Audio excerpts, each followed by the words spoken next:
പൊതു സ്വകാര്യ പാർക്കിങ്ങിനെ നിയന്ത്രിക്കുന്ന പുതിയ നിയമങ്ങൾ പ്രഖ്യാപിച്ച ദുബായ്. എമിറേറ്റിൽ ഇനി പുതിയ കമ്പനി പാർക്കിംഗ് നിയന്ത്രിക്കും. പാർക്കിംഗുമായി ബന്ധപ്പെട്ട പൂർണ്ണമായ സ്വയംഭരണാധികാരം സ്ഥാപനത്തിനുണ്ടാകും. പാർക്കിൻ എന്നറിയപ്പെടുന്ന പബ്ലിക് ജോയിന്റ് സ്റ്റോക്ക് കമ്പനിക്കായിരിക്കും ഇനി മുതൽ ദുബായിലെ പാർക്കിംഗുമായി ബന്ധപ്പെട്ട എല്ലാ അധികാരങ്ങളും ഉണ്ടാവുക. സാമ്പത്തികം, ഭരണം, നിയമ സംവിധാനം എന്നിവയിൽ പൂർണ്ണമായ സ്വയംഭരണാധികാരമാണ് കമ്പനിക്ക് നൽകിയിരിക്കുന്നത്. നിലവിൽ സ്ഥാപനത്തിന്റെ കാലാവധി 99 വർഷമായി നിജപ്പെടുത്തിയിട്ടുണ്ട്. പിന്നീട് കാലയളവ് പുതുക്കാവുന്നതാണ്.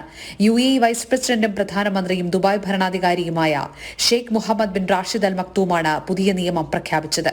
പൊതു പാർക്കിംഗ് സ്ഥലങ്ങൾ കണ്ടെത്തി ആസൂത്രണം ചെയ്യുക, രൂപകൽപ്പന ചെയ്ത് എല്ലാ തരത്തിലും മേൽനോട്ടം വഹിക്കുക എന്നതാണ് കമ്പനിയുടെ പ്രധാന ചുമതലകൾ. വ്യക്തികൾക്ക് പെർമിറ്റുകൾ നൽകുന്നതും കമ്പനിയായിരിക്കും. RTA-യും പാർക്കിംഗ് കമ്പനിയും ഇതുമായി ബന്ധപ്പെട്ട കരാറിൽ ഒപ്പുവെക്കുന്നതോടെ പാർക്കിംഗിലെ പുതിയ നിയമങ്ങൾക്ക് കൂടുതൽ വ്യക്തത വരും. ജനം, ദുബായ്.